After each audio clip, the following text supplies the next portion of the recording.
बिस्मिल्लाहिर्रहमानिर्रहीम। तमाम तारीफ़ अल्लाह के लिए हैं जो तमाम जहानों का पालने वाला है। अस्सलाम वालेकुम and welcome back to my channel. कैसे हैं आप सब? उम्मीद है कि आप सब खैरियत से होंगे। तो जी, जो रेसिपी आज मैं आपके साथ शेयर करने जा रही हूँ वो है बेसन वाले बर्मा करेले की रेसिपी। ये रेसिपी बनाना बहुत ही आसान है और खाने में ये उतनी ही लाजवाब है। यकीन करें, जब आप इसको बनाएंगे और इसके बाद आप इसको खाएंगे तो आप कीमे वाले बर्मा करेले भी भूल जाएंगे। तो जी, इन करेलों के साथ हम बनाएंगे दही वाली लस्सी। तो जी, आप वीडियो को स्किप किए बगैर इसको पूरा देखिएगा। इंशाल्लाह इंशाल्लाह ये रेसिपी आपको बहुत ही पसंद आएगी और आप इससे अच्छे बर्मा करेले बना सकेंगे। तो जी, यहाँ पे मैंने 1 किलो के करीब करेले लिए हैं। ये देसी करेले हैं जिनको मैंने धो के अच्छे तरीके से खुश्क कर लिया है। अब धोने के बाद हम इनको अच्छी तरह छील लेंगे। छिलका हमने बहुत ज़्यादा इनका नहीं उतारना है, बस इस तरीके से हमने इनका छिलका उतार लेना है। इस तरह तमाम करेलों को मैं छील लूँगी। पहले इस तरह करेलों को छीलने से पहले हमने अच्छे तरीके से धो लेना है, क्योंकि इनके ऊपर मिट्टी वगैरह या कोई स्प्रे वगैरह हो तो वो अच्छी तरह हमारे करेले इससे साफ़ हो जाए। जब हमारे करेले खुश्क हो जाएंगे इसके बाद हमने इनको छीलना है। इस तरीके से आपने इनका छिलका उतार लेना है। छिलका उतारने के बाद हमें इस तरीके से इनको एक साइड पे कट लगाएंगे। कट लगाने के बाद हम इनका अंदर का बीज निकाल लेंगे। जो नरम करेले हैं उनका बीज आपने नहीं उतारना, और जिनके सख्त बीज हैं वो आपने सारे निकाल के इस तरीके से हमने छीलने के बाद इन करेलों को कट लगा लेने हैं। यहाँ पे देखिए, मैंने इनके बीज निकाल लिए हैं। यहाँ पे कुछ सख्त बीज हैं जो मैंने लैदा कर लिए हैं और कुछ नरम बीज हैं जो मैंने लैदा कर लिए हैं। अब जिन करेलों को हमने चीर के काट लगा दिया है, इनके ऊपर मैंने 1 टेबल स्पून नमक लिया है, जो कि मैंने इनके ऊपर लगा के अच्छी तरह इनको हाथों से मसल दिया है करेलों को, ताकि जो हमारे करेले हैं ये जब पानी छोड़ेंगे तो इनका जो कड़वा पानी है वो निकल जाएगा। इनको अच्छे तरीके से आपने एक एक करेले को पकड़ के नमक अच्छे तरीके से लगाना है, इसके अंदर तक नमक लगाना है, और फिर हम इनको आधे घंटे के लिए छोड़ देंगे ताकि ये जो हमारे करेले हैं ये पानी छोड़ दें। इसके बाद हम नेक्स्ट स्टेप करेंगे। यहाँ पे मैंने इनको कवर कर दिया है।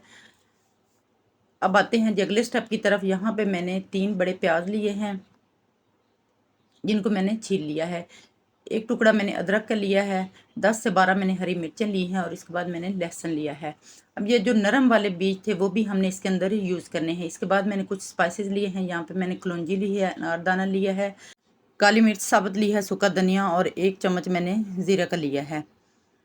इन तमाम चीज़ों को भी हम इसके अंदर शामिल करेंगे। इसके बाद ली है मैंने 1 टेबल स्पून हल्दी, 1 टेबल स्पून मैंने इसके अंदर सुरख मिर्च और 1 टेबल स्पून मैंने नमक का लिया है। अब यहाँ पे मैंने कुंडी ली है। कुंडी डंडे का हम यहाँ पे इस्तेमाल करेंगे। हम इनको देसी तरीके से बनाएंगे। तो इसके अंदर मैंने लहसुन जो हमारे पास छील के रखा हुआ था वो डाल दिया है। अब इसको हमने मोटा मोटा कूट लेना है, बहुत ज़्यादा बारीक नहीं करना है। इसके बाद मैंने इसके अंदर अदरक भी डाल दी है। अदरक डालने के बाद जो हमने नरम वाले बीज निकाल के करेलों के अंदर से जो हमने बीज निकाले थे वो भी इसके अंदर मोटे मोटे कूट लेने हैं। बहुत ज़्यादा हमने इसका पेस्ट बारीक नहीं बनाना, बल्कि इन तमाम चीज़ों को हमने मोटा मोटा कूट लेना है। यहाँ पे जो बीज हमने निकाले तो इनको भी मैंने मोटा मोटा कूट लिया है और इसके बाद मैंने प्याज भी इसके अंदर शामिल कर दिया। हम यहाँ पे देखें, सारी चीज़ों को मैंने मोटा मोटा इस तरीके से चॉप सा कर लिया है। अब जिसके अंदर हम ज़ीरा डालेंगे, जो हमने ज़ीरा लिया था, और अनारदाना। इसके बाद मैंने काली मिर्च साबुत ली थी, वो भी हम इस कुंडी के अंदर डालेंगे और इनको भी हम मोटा मोटा चॉप कर लेंगे। बहुत ज़्यादा बारीक नहीं करेंगे, बल्कि इस तरीके से आपने इसको मोटा मोटा कूट लेना है। इसके बाद जो हमारे पास धनिया था वो पिसा हुआ था, इसलिए मैंने बाद में शामिल किया है। इन तमाम चीज़ों को हम मिक्स करेंगे। इसके बाद जो हमने नमक, मिर्च और हल्दी ली थी इसको भी इसके अंदर अच्छी तरह शामिल कर देंगे।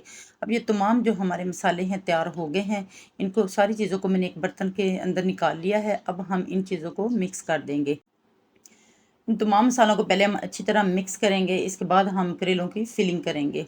यहाँ पे देखिए, तमाम मसाले मैंने अच्छी तरह मिक्स कर लिए हैं। मिक्स करने के बाद जो नेक्स्ट चीज़ हम इसके अंदर शामिल करेंगे वो है जी हमारे पास बेसन। बेसन को मैंने अच्छी तरीके से छान लिया है।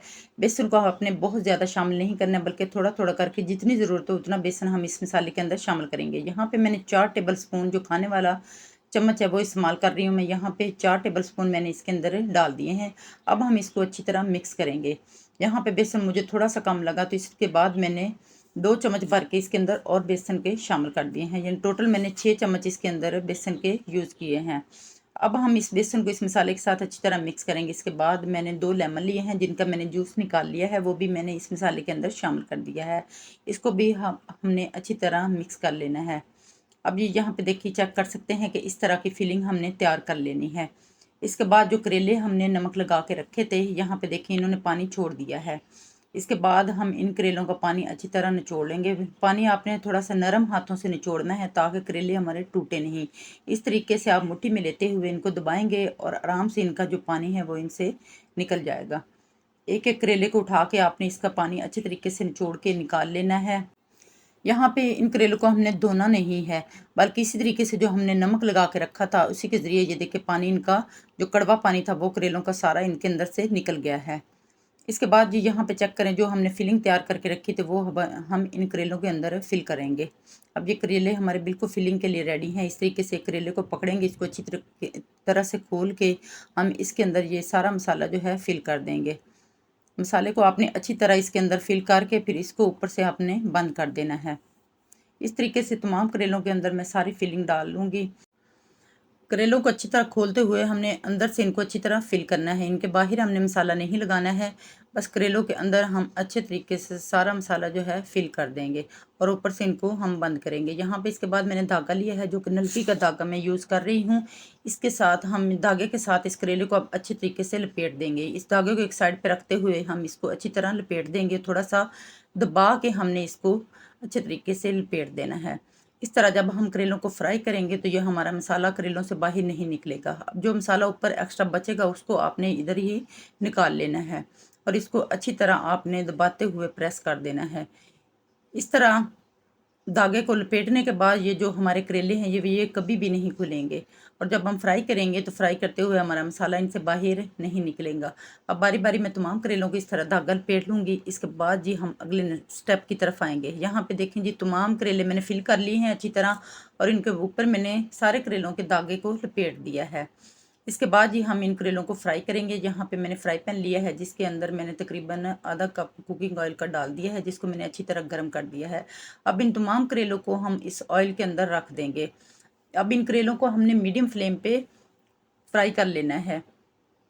इनको बड़े आराम से हमने करेलों को फ्राई करना है। यहाँ पे देखिए, जितने करेले आपके बर्तन के अंदर आ सकते हैं एक ही दफ़ा में आप इनको रखें और इनको मीडियम फ्लेम पे फ्राई करें। अब ये यहाँ पे देखें, माशाल्लाह करेले हमारे इतने अच्छे रेडी हो गए हैं। अब हमने इनको अच्छी तरह से फ्राई करना है। जब एक तरफ से ये फ्राई हो जाएंगे, इनका जो कलर है लाइट ब्राउन कलर जब एक तरफ से आ जाएगा तो फिर हम इनकी साइड चेंज कर देंगे। इनको हाई फ्लेम पे आपने फ्राई नहीं करना, बल्कि इस तरह मीडियम फ्लेम पे हम इनको फ्राई करेंगे ताकि ये अच्छी तरह फ्राई हो जाए। इनको हमने जलाना नहीं है बल्कि मीडियम फ्लेम पे फ्राई करना है। अब यहाँ पे देखिए, माशाल्लाह करेले हमारे बड़े अच्छे से फ्राई हो गए हैं। अब इन करेलों को मैंने एक प्लेट में निकाल लिया है। आप इनका कलर चेक कर सकते हैं कि कितना प्यारा गोल्डन सा इनका कलर आ गया है और ये बड़े अच्छे से अंदर तक हमारे करेले फ्राई हो गए हैं। जो हमने इसके अंदर बेसन लगाया था वो भी बड़े अच्छे से फ्राई हो गया है।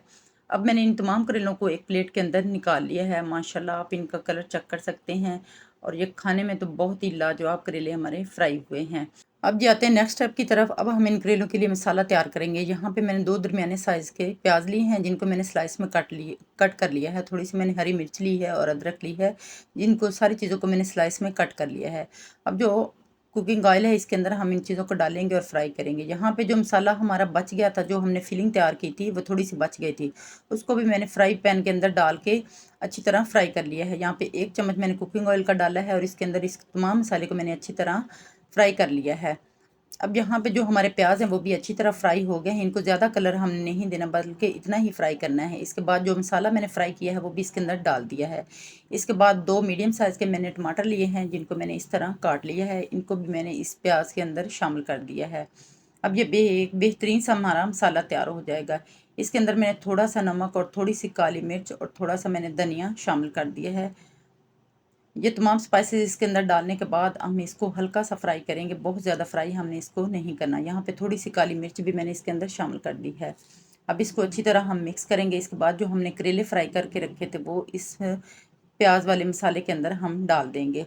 इस तरह ये खाने में भी बड़े अच्छे लगेंगे और देखने में भी इनकी लुक बहुत ही अच्छी आएगी।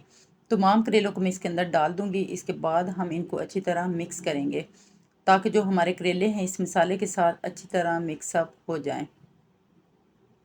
इस तरह अगर आप करेले बनाएंगे तो यकीन करें कि आप कीमे वाले करेले को भी भूल जाएंगे। अब इसको मैंने 2 से 3 मिनट के लिए कवर लगा दिया था ताकि जो हमारे करेले हैं अच्छी तरह मज़ीद सॉफ्ट हो जाएं। इसके बाद मैं इसको अच्छी तरह मिक्स करूँगी। तो जी माशाल्लाह अल्हम्दुलिल्लाह अल्हम्दुलिल्लाह यहाँ पे हमारे बेसन भरे करेले बिल्कुल रेडी हो गए हैं। इनको मैं हरे धनिए, सब्ज़ मिर्च और अदरक के साथ गार्निश करूँगी। यहाँ पे मैंने एक सर्विंग प्लेट ली है जिसके अंदर मैंने सलाद भी बना लिया है और इसके अंदर हम अपने इन करेलों को सर्व करेंगे। यहाँ पे आप इनको चेक करें कि माशाल्लाह कितने अच्छे हमारे ये करेले तैयार हो गए हैं। अगर आपको ये मेरे करेला बनाने की रेसिपी पसंद आई हो तो मेरे चैनल को ज़रूर सब्सक्राइब करें, मेरी वीडियो को लाइक करें और फ्रेंड्स और फैमिली के साथ ज़रूर शेयर करें। इसके बाद मैंने दही वाली लस्सी बनाई है जो कि बहुत ही ठंडी और बहुत ही मज़े की है। अब यहाँ पे इन करेलों को इसी धागे के साथ इस तरीके से भी सर्व कर सकते हैं और धागे को खोल के भी आप इसको सर्व कर सकते हैं। यहाँ पे मैंने तंदूर की रोटी ली है जो कि इन करेलों के साथ बहुत ही खाने में मज़े की लगती है और इसके साथ लस्सी हो तो क्या ही बात है। अब मैं आपको चेक करके दिखाती हूँ कि ये हमारे करेले खाने में कैसे बने हैं। ये करेले बहुत ही मज़ेदार बने हैं। यकीन करें अगर आप इस तरीके से बनाएंगे तो आप बार बार इन करेलों को बनाएंगे। इस तरीके से बेसन के भरवा करेले, इसके साथ ठंडी लस्सी और तंदूर की रोटी अगर आप अपने घर वालों को पेश करेंगे तो यकीन करें आपकी वाह वाह हो जाएगी। मुझे अपनी दुआ में ज़रूर याद रखा करें। अगली वीडियो तक के लिए मुझे दीजिए इजाज़त। अल्लाह हाफिज़।